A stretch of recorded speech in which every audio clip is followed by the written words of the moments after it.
Welcome to CA-Guruji-Classes.com।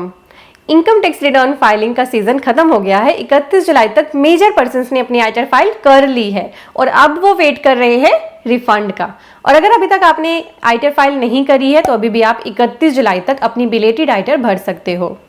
अब जैसे ही किसी पर्सन की आईटीआर फाइल होने के बाद उसे पता चलता है कि यस उसका रिफंड बन रहा है, वो बहुत ही ज़्यादा क्यूरियोसिटी उसके अंदर हो जाती है कि ये रिफंड मेरे अकाउंट में कब आएगा, कब मैं इन पैसों को यूज़ कर पाऊंगा। राइट, आपके माइंड में भी ऐसा ही होता होगा।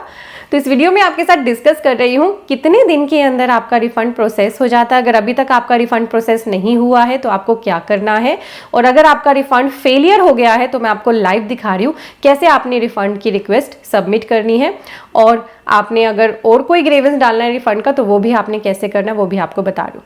तो आईटीआर फाइलिंग तो आपने कर ली, मेक श्योर करें आईटीआर फाइलिंग के बाद आपने उसे ई वेरीफाई भी कर लिया हो। बहुत सारे पर्सन वैसे तो ई वेरिफिकेशन आईटीआर भरते हुए साथ साथ ही कर लेते हैं, पर कुछ केसेस में रह जाता है ई वेरिफिकेशन। वो रीज़न हो सकते हैं कि आधार के साथ मोबाइल लिंक नहीं है, या उस टाइम पे मोबाइल पे ओटीपी नहीं आया, या कोई भी और रीज़न है कि उस टाइम पे ई वेरिफिकेशन नहीं हुआ तो आपने आईटीआर को भर दिया ये सिलेक्ट करके कि हम आईटीआर को ई वेरीफाई करेंगे लेटर। तो अगर आपने ई वेरीफाई लेटर सिलेक्ट करा था तो अब आपको दो ऑप्शंस में से एक काम करना है। 30 दिन के अंदर या तो आईटीआर को ई वेरीफाई कर दे, ऑनलाइन ही होगा इनकम टैक्स की वेबसाइट पे। कैसे ई वेरिफिकेशन होती है उसकी वीडियो को मैंने पिन कमेंट और डिस्क्रिप्शन में दे दिया है, और आई बटन पे भी आपको दिख रही होगी। या फिर आप आईटीआर की कॉपी निकालो, प्रिंट आउट निकालो, उस पर साइन करो आईटीआर की कॉपी पे, उसी पे एड्रेस दिया होगा उस एड्रेस पर इसे पोस्ट कर दो। तो इन दोनों में से एक काम करना है 30 दिन के अंदर, यानी आईटीआर भरने के बाद अगर आप उसे ई वेरीफाई नहीं करोगे तो आपकी आईटीआर इनवैलिड हो सकती है। पूरी डिटेल देख लेना ई वेरिफिकेशन की वीडियो में। अब मान लीजिए आपने आईटीआर भी भर दी, आपने तो ई वेरीफाई भी कर लिया, अभी तक आपकी आईटीआर प्रोसेस नहीं हुई है, तो आईटीआर भरने के बाद आपके काम खत्म नहीं होते हैं। आपको अवेयर रहना होता है, कुछ चीज़ें चेक करनी होती हैं आईटीआर फाइलिंग के बाद भी, जो मैंने इस वीडियो में डिस्कशन की है, और वो सभी भी चीज़ें इंक्लूड करी हैं वीडियो के एंड में। यानी पैटर्न क्या रहेगा वीडियो का, पहले मैं आपको बताऊंगी अगर आपका रिफंड फेलियर हुआ है तो कैसे आपको रिफंड रीइश्यू रिक्वेस्ट सबमिट करनी है। फिर मैं आपको बताऊंगी कैसे आपको रिफंड का स्टेटस चेक करना है और कितने दिन के अंदर आपकी आईटीआर प्रोसेस हो जाती है। अगर आपका रिफंड नहीं आया है तो कैसे आपको उसके लिए ग्रेवियंस ऑनलाइन सबमिट करना होता है। वीडियो में आगे बढ़ने से पहले सब्सक्राइब के बटन पे जरूर क्लिक करें। अगर आपके पास भी ऐसा मैसेज आया है जो आपको स्क्रीन पे दिख रहा है that your refund has failed, please raise refund reissue request, तो इस मेल में आपको एक्शन लेना है। इसका मतलब ये है कि आपका रिफंड तो अप्रूव हो गया है बट वो आपके बैंक में नहीं जा रहा है, क्योंकि जो बैंक अकाउंट आपने सिलेक्ट करा है रिफंड के लिए वो वैलिडेटेड नहीं है, यानी उसकी कुछ डिटेल्स मिसमैच है, इसीलिए वो प्री वैलिडेट ना होने की वजह से या कोई भी और रीज़न होने से रिफंड आपका आपके अकाउंट में क्रेडिट नहीं किया जा सकता। तो अब इस केस में आपको एक्शन लेना है। इस पे जो एक्शन लेना है वो भी इसी में लिखा होता है, मैं आपको लाइव दिखा। आप एक बार विजिट करें मोबाइल पे अपने, टाइप करें ब्राउज़र में CA-Guruji-Classes.com, क्योंकि यहाँ पे हमारे कोर्सेज तो हैं ही, लाइफ टाइम कोर्सेज भी हैं, लिमिटेड वैलिडिटी कोर्सेज भी हैं, कॉम्बो कोर्सेज भी एक्टिव हैं। यहाँ पे एक और ऑप्शन है टैक्स अपडेट्स की। इस वेबसाइट पे आप आते हो तो हम बहुत सारे इंपॉर्टेंट आर्टिकल्स इस वेब पेज पर पोस्ट करते हैं, जिससे आपको बहुत इंपॉर्टेंट नॉलेज मिल सकती है। इन सभी के लिंक मैंने वीडियो के डिस्क्रिप्शन एंड पिन कमेंट में दे दिए हैं, आप ज़रूर चेक करना। इसके लिए आप अपने अकाउंट पर आइए incometax.gov.in पर, यहाँ लॉगिन कर लीजिए। लॉगिन करने पर आपको इसी तरह से डैशबोर्ड अपीयर होगा। यहाँ पे आके सबसे पहला काम आपको करना है, अपने प्रोफाइल में यहाँ पे देखो डैशबोर्ड पे ही यहाँ दिया है बैंक अकाउंट, इसमें अपडेट की ऑप्शन है, इस पर क्लिक करके अपने बैंक अकाउंट चेक कर लो। पहले तो यहाँ पे कौन से बैंक अकाउंट आ रहे हैं, और उसमें अगर वैलिडेशन एरर है तो अपना करेक्ट बैंक अकाउंट यहाँ पे ऐड करो। पहले वो क्या होना चाहिए करेक्ट बैंक अकाउंट, उसमें जो मोबाइल नंबर आपके इनकम टैक्स पोर्टल पे है वही आपके बैंक अकाउंट में हो, और आपका पैन यहाँ और आपके बैंक अकाउंट दोनों जगह पे सेम ही अपडेट हो। उसके बाद जब आप अपना बैंक डिटेल ऐड कर लो तो आप यहाँ सर्विसेज में चले जाओ, रिफंड रीइश्यू पे क्लिक करो। क्लिक करते ही यहाँ पे अगर आपने कोई ऑलरेडी रिक्वेस्ट सबमिट कर रखी होगी वो दिखेगी, जैसे इस केस में एक रिक्वेस्ट सबमिट कर रखी है पहले भी। और अगर आपको अब जो आपका रिफंड फेलियर हुआ है उसके लिए रिक्वेस्ट डालनी है तो यहाँ पे क्लिक करो क्रिएट रिफंड रीइश्यू रिक्वेस्ट। इस पर क्लिक करते ही आपको जो भी आपकी रिफंड रीइश्यू रिक्वेस्ट पेंडिंग है वो दिखेगी। जैसे इस केस में रिफंड फेलियर हुआ था तो अब मैं उनकी रिफंड रीइश्यू रिक्वेस्ट डाल रही हूँ, जो बैंक अकाउंट उनका करेक्ट है, एक्टिव है, उसमें इसको मुझे क्रेडिट कराना है। तो मैं इस पर क्लिक कर रही हूँ। नीचे ही दिया है कंटिन्यू का टैब, इस पर मुझे क्लिक करना है। अब यहाँ क्लिक करते देखिए इनके केस में काफ़ी सारे बैंक अकाउंट यहाँ पे एडिड है और इनका जो करेक्ट बैंक अकाउंट मुझे सिलेक्ट करना है वो है ICICI बैंक लिमिटेड का। मैंने सिलेक्ट कर लिया और अब मैं क्लिक कर रही हूँ प्रोसीड टू वेरिफिकेशन पर। और यहीं पर भी ऑप्शन दी है ऐड बैंक अकाउंट की। अगर अभी भी आपको लिस्ट में दिखे कि आपका करेक्ट बैंक अकाउंट नहीं आ रहा तो यहाँ से भी आप लिंक यूज़ कर सकते हैं। और यहाँ पे कुछ लिखा है refund amount will be received only in the validated bank account with status validated. तो वैलिडेटेड जिस बैंक पर लिखा हो वैलिडेशन फेल्ड है और ये भी वैलिडेशन फेल्ड आ रहा है, यहाँ पे वैलिडेटेड है, देखो जो मैंने सिलेक्ट किया है ना ICICI bank, validated and EVC enabled है ना। तो ये चीज़ आपको चेक करनी है, जैसे और सारे बैंक्स में इनका फेल्ड है। तो ये चीज़ इन्होंने लिखी है कि जो बैंक अकाउंट आपका स्टेटस जिस पे वैलिडेटेड आ रहा है उसी को सिलेक्ट करना। क्लियर हो गया आपको। If you wish to receive the refund amount in any other bank account, अगर आपको लगे कि लिस्ट में मेरा अकाउंट तो आ ही नहीं रहा जो एक्टिव है, तो आप यहाँ से ऐड बैंक अकाउंट पे क्लिक करके पहले ऐड कर लीजिए। जैसे ही वो वैलिडेट हो जाए तो आप यही प्रोसेस करना। क्लिक करती हूँ मैं प्रोसीड टू वेरिफिकेशन पर। मुझे इसे करना है E-वेरीफाई। जैसे आप आईटर को करते हो वैसे ही सारी ऑप्शन है यहाँ पे। आधार OTP से कर सकते हो, DSC से कर सकते हो, इंटरनेट बैंकिंग से कर सकते हो, थ्रू बैंक अकाउंट कर सकते हो, डीमेट कर सकते हो। आपने अगर ATM पे जाके इलेक्ट्रॉनिक वेरिफिकेशन कोड जनरेट करा है तो वो भी कर सकते हो, ठीक है। और अगर आपके पास ऑलरेडी आधार OTP आ चुका है तो इसको सिलेक्ट कर सकते हो। मैं ले रही हूँ क्लाइंट से आधार OTP, तो मैं इस पर क्लिक कर रही हूँ, कंटिन्यू पे क्लिक कर रही हूँ।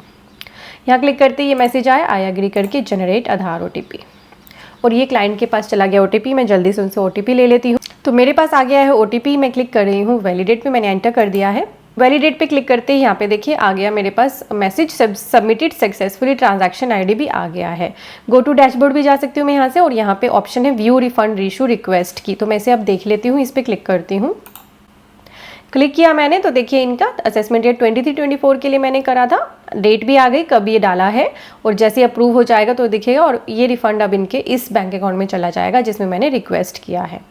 अगर आपके केस में ये ऑप्शन काम ना करे, कई बार ये क्रिएट रिफंड रीशू रिक्वेस्ट में जो आपकी डिटेल है, जो आपका असेसमेंट ईयर जिसके लिए रिफंड फेल हुआ है, आने में कई बार टाइम लग जाता है, 1-2 दिन का आपको वेट भी करना पड़ सकता है, ठीक है। तो अगर आपके केस में यहाँ पे क्रिएट रिफंड रेशियो रिक्वेस्ट पे क्लिक करने पर आपके असेसमेंट ईयर के अगेंस्ट नहीं दिख रही है डिटेल, तो आप 1-2 दिन वेट कर सकते हैं। अगर फिर भी ना दिखे, कोई दिक्कत आए, तो यहाँ पे ना ऑप्शन होती है ग्रेवेंस सबमिट करने की। यहाँ सबमिट ग्रेवेंस पे आप क्लिक कर लेना। यहाँ पे आपके पास ऑप्शन आएगा ये CPC ITR, इस पर आप क्लिक कर लेना। यहाँ पे कैटेगरी आती है रिफंड भी कर सकते, यहाँ भी आपको दिए है ऑप्शन, तो यहाँ हमें सिलेक्ट करना है रिफंड, ठीक है। और फिर फर्दर सब कैटेगरी यहाँ से सिलेक्ट करनी है हमें कि हमें रिफंड में क्या दिक्कत आ रही है। इंटीमेशन ऑर्डर रिसीव हो गया पर रिफंड नहीं आया, किसी भी केस में आप ये ग्रेवेंस डाल सकते हो, रिफंड का जो भी आपका इशू है। Legal heir verified but refund receive नहीं हुआ है। Other refund related issue, payment of refund order to the legal heir of deceased, refund determined या paid less than expected, refund fail हो गया, refund determined but not received, refund issue request raise but refund not received, TIN NSDL status, refund status misleading. तो आपको अपना यहाँ पर grievance डालने की ऑप्शन अपना सिलेक्ट करना, जो भी आपका मान लो ये रीज़न है। आप यहाँ से फिर कंटिन्यू करोगे, कंटिन्यू करके असेसमेंट ईयर सिलेक्ट करोगे, फाइनेंशियल ईयर खुद आ जाएगा, आपका पैन खुद आ जाएगा। आपको कुछ बातें यहाँ पर लिखनी है, थोड़ा सा डिस्क्राइब कर देना। कोई अटैचमेंट लगाना चाहें आप अटैचमेंट लगा सकते हैं, और फिर क्लिक कर देना आपको सबमिट ग्रेवेंस पे। तो इससे आपका कोई जो फर्दर आपके पास एक्शन है वो आपके मेल पर और यहाँ भी आपको अपने स्टेटस में दिखने लगेगा। इसी के साथ अगर आप अपना रिफंड स्टेटस चेक करना चाहें तो आप इनकम टैक्स की वेबसाइट से ही आप कर सकते हो। यहाँ पे ऑप्शन आएगी आपके पास ना, नो योर रिफंड स्टेटस, बिना कोई लॉगिन किए भी आप यहाँ से अपना स्टेटस देख सकते हो। इस पर आपको क्लिक करना है। क्लिक करते ही अपना पैन एंटर करना है, असेसमेंट ईयर सेलेक्ट करना है, मोबाइल नंबर डालना है, OTP आएगा मोबाइल पे, उसको वेरीफाई कर दोगे आप तो आगे आपका स्टेटस दिख जाएगा। तो अब जो 31 मार्च 23 के बाद के रिफंड्स हैं उनका स्टेटस आपको यहीं दिखेगा, NSDL की साइट पर नहीं दिखेगा। 31 मार्च से पहले के स्टेटस के लिए NSDL की साइट को ही आपको विजिट करना है, ठीक है। तो बहुत सारे लोग परेशान रहते हैं रिफ़ंड के लिए कि हमारा रिफ़ंड नहीं आया, और रिफ़ंड आने में ना टाइम लगता है। ये डिपार्टमेंट की प्रोसेसेस हैं, कई बार तो आईटीआर 1-2 घंटे में ही प्रोसेस हो जाती है, फाइल करती है। कई बार 1 दिन ले लेते हैं, कई बार 2 दिन ले लेते हैं, कई बार 2 महीने ले लेते हैं, कई बार 6-6 महीने ले लेते हैं। तो हमें नहीं पता डिपार्टमेंट कितना टाइम लेगा, तो हमें नहीं पता डिपार्टमेंट का टाइम क्या है। वो उनकी प्रोसेसेस पे डिपेंड करता है किस आईटीआर को वो कितनी जल्दी प्रोसेस कर देते हैं। बट आपने अपनी ईमेल्स जरूर चेक करते रहना। अगर आपका रिफंड बनता है, आपने आईटीआर फाइल कर दिया, यानी आईटीआर फाइलिंग के बाद भी आपका काम खत्म नहीं होता। आपने क्या करना है, आईटीआर फाइलिंग के बाद ई फाइल में व्यू फाइल रिटर्न्स में आना है। यहाँ पे आपको देख लेना है कि आपका जो इंटीमेशन है क्या वो आ गया है। यहाँ भी आएगा, आपके मेल पे भी आएगा। इंटीमेशन को अच्छे से थोरली चेक करना है। कैसे चेक करते हैं इंटीमेशन, वीडियो मैंने आई बटन पे डाल दी है, नीचे पिन कमेंट और डिस्क्रिप्शन में भी दे दी है। तो इंटीमेशन आपकी बड़ी इंपॉर्टेंट होती है, उसमें आपको एक एक चीज़ चेक करनी होती है। अगर इंटीमेशन के हिसाब से रिफंड बनता है तो आपका रिफंड ज़रूर आएगा। कोई फेलियर है तो फिर आप रिफंड रेशो रिक्वेस्ट डाल सकते हो। ये जो मैंने आपको मेल दिखाई थी, जो रिफंड फेलियर का मेल था, उसमें ये स्टेटस आया था रिफंड फेल्ड। ये डेट ऑफ कम्युनिकेशन था। रीज़न यहाँ पे बताया था, बैंक अकाउंट आपने जो रिफंड के लिए सिलेक्ट किया था वो क्लोज हो गया था, जो ये वाला बैंक अकाउंट था। अब आपको क्या करना है ये भी लिखा है यहाँ पर। यहाँ लिखा था आपने क्या करना है, इनकम टैक्स की साइट पे जाना है, रिफंड रेशो की रिक्वेस्ट सबमिट करनी है, ठीक है, और सिलेक्ट करना अपना बैंक अकाउंट और प्रोसीड टू वेरीफाई कर देना है। और प्री वैलिडेट कैसे करना है बैंक को, अगर आपका बैंक ऐड नहीं है तो आपने अपनी माई प्रोफाइल में जाना है, माई बैंक अकाउंट्स के अंदर अपने अकाउंट को ऐड कर देना है, नॉमिनेट करना है उसे रिफंड के लिए और देन वैलिडेट कर देना है। अगर आप ये एप्लीकेशन डाल रहे हो, लीगल हेयर हो, आप रिफंड रिक्वेस्ट डाल रहे हो, तो आपको क्या करना है, इनकम टैक्स की साइट पर जाना है, रजिस्टर एज रिप्रेजेंटेटिव एसएससी करना है under authorise signatory. Then request type select करना है एंड एंटर करनी है रिक्वायर्ड डिटेल्स, क्लिक करना है प्रोसीड पर। देन आपको क्लिक करना है एंड सिलेक्ट करना है disease legal higher under the detail of deceased. Detail देनी है bank account of legal higher की, और लीगल हायर के केस में कुछ डॉक्यूमेंट भी जाते हैं, copy of PAN card of deceased taxpayer, death certificate, copy of deceased taxpayer, copy of order passed in the name of deceased, copy of legal heir proof as per the norms, copy of letter of indemnity etcetera. तो यहाँ पर ना सारा कुछ दिया होता है mails के अंदर। जब भी इनकम टैक्स से कोई कम्युनिकेशन आपके पास आए तो आप मेक श्योर करना कि उसको अच्छे से पढ़ो, क्योंकि उसी में सारी चीज़ें लिखी होती हैं, सारी प्रोसेसेस आधे से ज़्यादा उन्हीं में बताई होती है। तो क्लियर आप हो गया। आप आईटीआर भरने के बाद भी अपने व्यू फाइल रिटर्न में आके अपने आईटीआर के स्टेटस को टाइम टू टाइम चेक करते रहें अगर आपकी आईटीआर प्रोसेस होनी पेंडिंग है, क्योंकि कई बार इंटीमेशन आती है मेल पे, आप लोग इग्नोर कर देते हो उसको, आपको पता नहीं चलता है। तो आपको यहाँ से चेक कर लेना, ये होता है आपका इंटीमेशन। आप इसे डाउनलोड करें, थोरली चेक करें, रिफंड नहीं आया है, उन्होंने आपका रिफंड बनाया ही नहीं तो रीज़न चेक करो, तो आप रिवाइज आईटीआर फाइल कर सकते हो, रेक्टिफिकेशन फाइल कर सकते हो। तो आपके पास एक्शन लेने का टाइम कुछ टाइम तक रहता है। अगर आप इन चीज़ों को इग्नोर कर देते हो तो फिर आपके इस पास से सारे ऑप्शन चले जाते हैं। तो मैं उम्मीद कर रही हूँ वीडियो आपके लिए हेल्पफुल रही होगी। अब बात करते हैं हमारी वेबसाइट CAGurujiClasses.com पे, जो हमारे कोर्सेज एक्टिव हैं। इस वेबसाइट को आप अपने मोबाइल पे विजिट करें, ब्राउजर में टाइप करें CAGurujiClasses.com, यही वेब पेज ओपन होगा। यहाँ पे ऑप्शन है कोर्सेज की। अब कोर्सेज सेक्शन में आके समझ लीजिए हमारे 2 तरीके से कोर्सेज एक्टिव हैं यहाँ पे। एक तो लाइफ टाइम वैलिडिटी, ठीक है, ये वाले लाइफ टाइम वैलिडिटी के हैं जिन पर ये वाले थंबनेल्स लगे हैं, और यहाँ पे क्लिक करोगे आप तो आपको दिखेंगे लिमिटेड वैलिडिटी के कोर्सेज, ठीक है। तो आपकी मर्जी है। कुछ पर्सन्स होते हैं जिनको लगता है कि एक बार कोर्स ले लिया तो हम अपनी मर्जी से जब मर्जी देख सकते हैं, तो उनके लिए हमने life time validity courses available कराए हैं। और कुछ पर्सन्स होते हैं उनको लगता है कि नहीं, अगर मेरे पास लिमिटेड टाइम रहेगा तो मैं जल्दी ही अपने कोर्स पूरे कर लूँगा, मैंने जो भी पैसा इन्वेस्ट किया है उससे सीख कर जल्दी नॉलेज लेके मैं फ्यूचर में ग्रो करूँगा। तो आपके लिए दोनों ही तरीके से हमने कोर्सेज अवेलेबल करा दिया। हमारे कोर्सेज हैं कौन कौन से, income tax, ITR and TDS का course, GST, automation of balance sheet, TDS and TCS, accounting with Tally Prime, company registration just 99C, और इसके अलावा MSME रजिस्ट्रेशन और TDS ऑन प्रॉपर्टी वो सिर्फ लाइफ टाइम में ही हमने प्रोवाइड करे हैं।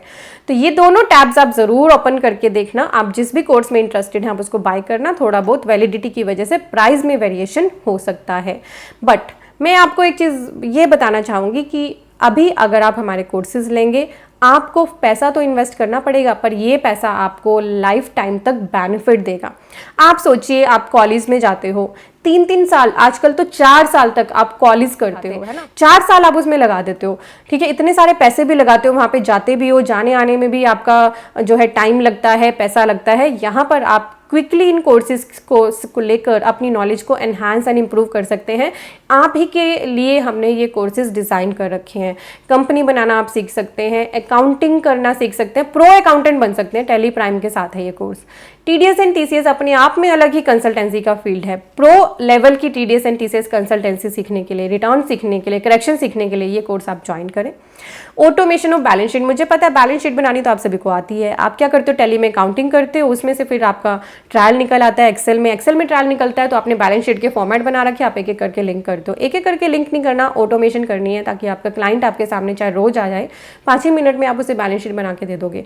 आप अपने स्टाफ को लगा के रखते हो, ओपनिंग क्लोजिंग मिला दो, यार इतना सारा डिफरेंस आ रहा है, कई दिन लग जाते हो ओपनिंग क्लोजिंग मिलाने में, 5 ही मिनट में आपका ऑटोमेशन से ये काम पॉसिबल है। तो इसमें आपको बैलेंस शीट ऑटोमेट करना सिखाया जा रहा है। बैलेंस शीट का कोई फॉर्मेट नहीं सिखाया जा रहा, बैलेंस शीट को ऑटोमेट करना कि कैसे ट्रायल निकलते ही आप उसमें से अपनी बैलेंस शीट बना सकते हो। GST का बिल्कुल अपडेटेड कोर्स है, income tax idea and TDS आपको सीखना है तो आप सीख सकते हैं। रिकन्सिलेशन GST में बड़े इंपॉर्टेंट है, 2 तरह के रिकन्सिलेशन के कोर्स हैं, सिर्फ 2B रिकन्सिलेशन और 2B के साथ 3B की फाइलिंग, तो आप अपने हिसाब से चूज कर सकते हैं। MSME रजिस्ट्रेशन के लिए गवर्नमेंट का बहुत ज़्यादा फोकस है कि बहुत सारे पर्सन खुद के बिजनेस को MSME में रजिस्टर करो और इसका बेनिफिट ले। TDS ऑन प्रॉपर्टी, बहुत सारे पर्सन को पता नहीं होता, प्रॉपर्टी पे अवेयरनेस नहीं होती कि TDS भी लगता है। TDS ऑन प्रॉपर्टी NRI से अगर आप बाय करते हो प्रॉपर्टी तब भी एप्लीकेबल है, उसके प्रोविजन अलग है, तो इसको मैंने अलग कर रखा है। अगर आप सिर्फ TDS ऑन प्रॉपर्टी देखना चाहें, सीखना चाहें तो आप इस कोर्स को लें। ये थे लाइफ टाइम वैलिडिटी कोर्सेज और लिमिटेड टाइम वैलिडिटी कोर्सेज पे आएंगे। तो कोर्सेज तो वही हैं, बस वैलिडिटी कम है, जैसे यहाँ पे लिखा है हर एक कोर्स के लिए कितने दिन की वैलिडिटी मिलेगी। और 99C का कोर्स लिमिटेड वैलिडिटी में ही अवेलेबल है, लाइफ टाइम के लिए अवेलेबल ये नहीं है। 22-23 और 21-22 फाइनेंशियल ईयर के लिए अवेलेबल करा दिया गया है, उसी के हिसाब से प्राइजेस हैं। तो आप जिस भी कोर्स में इंटरेस्टेड हैं बस उस कोर्स पे क्लिक करें, क्लिक करके उसका कवरेज वगैरह देख लें और बस उसे ऐड टू कार्ट करके और फिर आप पे करके इन कोर्सेज को यहीं लॉगिन में डैशबोर्ड आपका एक्टिव हो जाएगा, यहीं से देख पाओगे। This are all recorded lecture. और अगर आपकी कोई क्वेरीज होती हैं तो आपको हमारा ये कॉन्टैक्ट नंबर यहाँ भी दिया है, ठीक है, यहाँ पर आप इस पे व्हाट्सएप डाल सकते हैं, आपकी query with in 24 hours solve कर दी जाती है। फिर भी आपको लगता है कि आपकी क्वेरी अभी और रह गई है तो आप फिर से पूछ सकते हैं और फिर आप कॉल सपोर्ट भी ले सकते हैं, कोई भी इशू नहीं। तो आप हमारे कोर्सेज का बेनिफिट लें। मैं फिर से बता रही हूँ कि कोर्सेज, बहुत से पर्सन्स को ये लगता तो है, हम वीडियोस बनाते हैं, वीडियोस में अपने कोर्सेज के बारे में बताते हैं, तो बहुत सारे पर्सन्स ना इससे खफा हो जाते हैं, जेलसी फील करते हैं कि ये तो सारा दिन अपने कोर्सेज के बारे में बात करते हैं। अगर हम आपको अवेयर ही नहीं करेंगे कि हमारे कोर्सेज एक्टिव हैं, आप हमारे कोर्सेज का बेनिफिट लें, तो फिर हमारा फ़ायदा क्या कोर्स बनाने का, जब हम आपके लिए उन्हें प्रोवाइड कर ही नहीं सकते, आपको यही नहीं कि बता सकते कि हमारे पास कोर्सेज भी हैं, तो उन कोर्सेज का फ़ायदा ही क्या होगा। हम चाहते हैं ज़्यादा से ज़्यादा पर्सन इसका बेनिफिट ले, वो बहुत ही कम समय में अपने आप को प्रो लेवल के पर्सन अकाउंटिंग फील्ड में, टैक्सेशन फील्ड में बना सकते हैं, अपनी स्किल्स को बहुत ज़्यादा इंप्रूव कर सकते हैं। जो काम पहले, जो चीज़ें आप पहले सीखने में 6-6 महीने, 1-1 साल लगा दिया करते थे, अब आपको आजकल ऑनलाइन फैसिलिटीज़ में अवेलेबल होने लगी हैं और बहुत ही ज़्यादा ईजी लैंग्वेज में मैंने यहाँ पे कवरेज करी है हर एक कोर्स में।